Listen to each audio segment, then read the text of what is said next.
Assalamualaikum warahmatullahi wabarakatuh. Saya Tata Tricahyani dari kelas 11 IPS 5 SMA Negeri 2 Mandau akan menjelaskan tentang mitigasi bencana kebakaran hutan. Mitigasi bencana kebakaran hutan adalah upaya atau tindakan untuk mengatasi kebakaran hutan.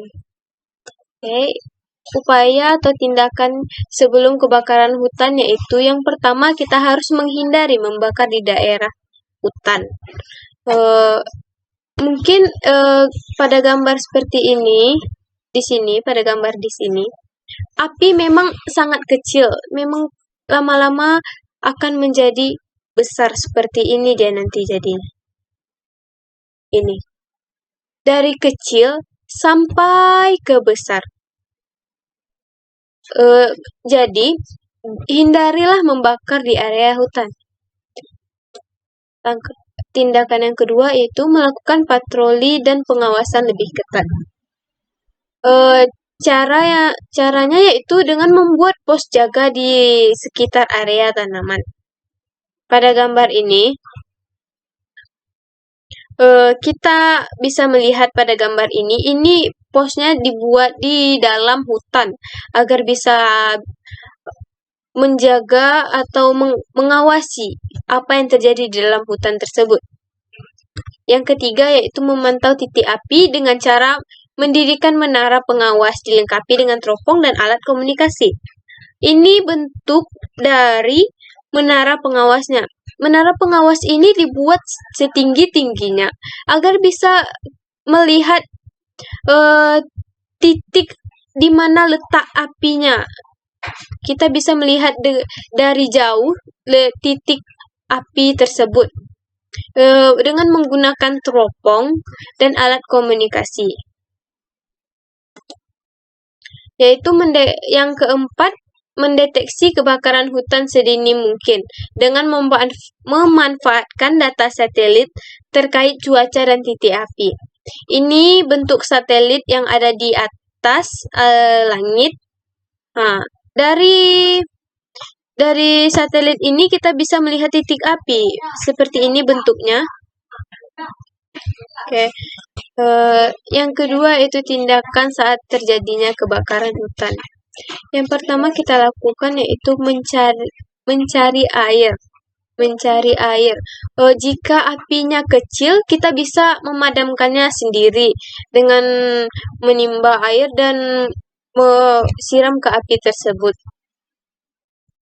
Jika apinya tambah besar, kita akan meminta bantuan warga, menghubungi warga untuk ikut serta memadamkan api, bukan untuk berfoto-foto dan menjadikan itu untuk sosial media ya.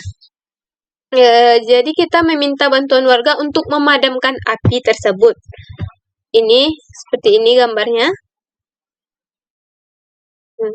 Yang ketiga yaitu meminta bantuan pemerintah. Jika apinya semakin besar seperti gambar ini, kita akan meminta bantuan pemadam kebakaran. Seperti ini. Jika pemadam kebakaran tidak sanggup atau apinya makin besar juga, kita akan meminta bantuan menggunakan pesawat atau menggunakan helikopter. Seperti gambar ini. Tindakan setelah kebakaran. Yang pertama, mengidentifikasi masalah. Mengidentifikasi masalah ini maksudnya dari mana titik api tersebut? Dari mana titik api tersebut dan apa penyebab titik api itu muncul? Yang kedua yaitu mengumpulkan data-data penting. Seperti mengidentifikasi masalah ini. Yang ketiga yaitu memonitor dan mengevaluasi kejadian. Apa saja yang terjadi. Yang keempat yaitu melakukan pembersihan hutan. Dibersihkan hutan tersebut dari sisa-sisa pembakaran.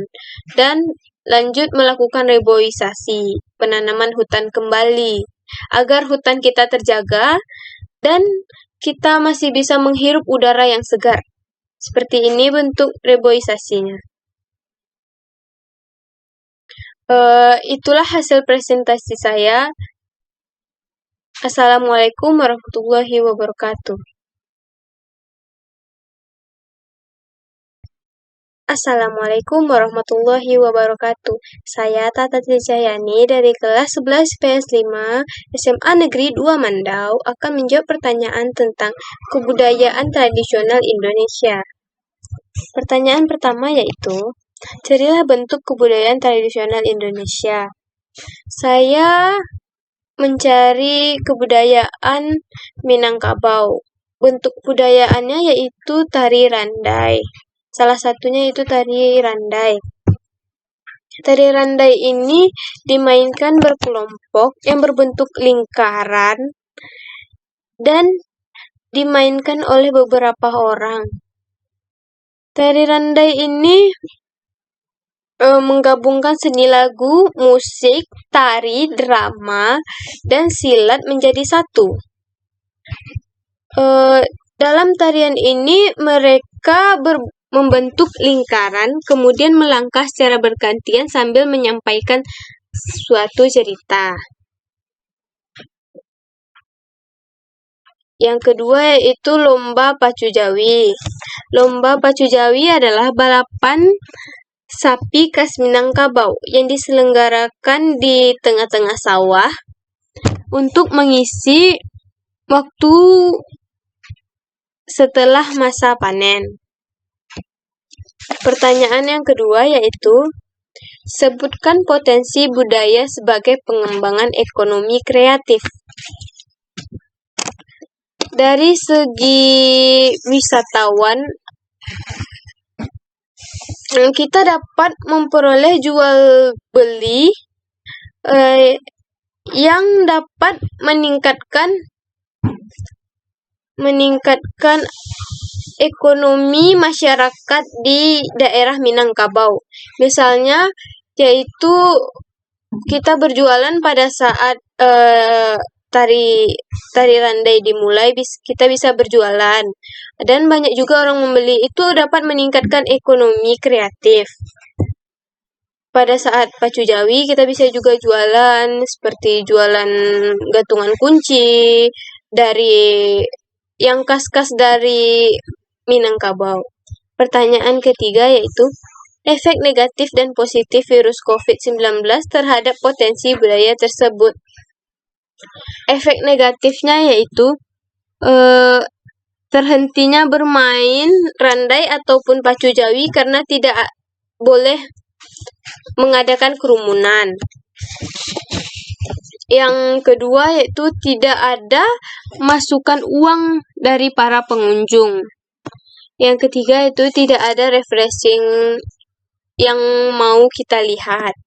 Yang keempat, karena tidak adanya melatih permainan itu, bisa-bisa budaya kita sendiri gugur. Budaya dari Minangkabau gugur.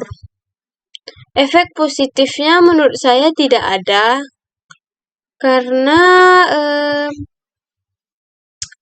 permainan Minangkabau ini sangat menyenangkan dan dapat membuat penghasilan juga, keseru-seruan juga. Itulah jawaban dari saya. Assalamualaikum warahmatullahi wabarakatuh.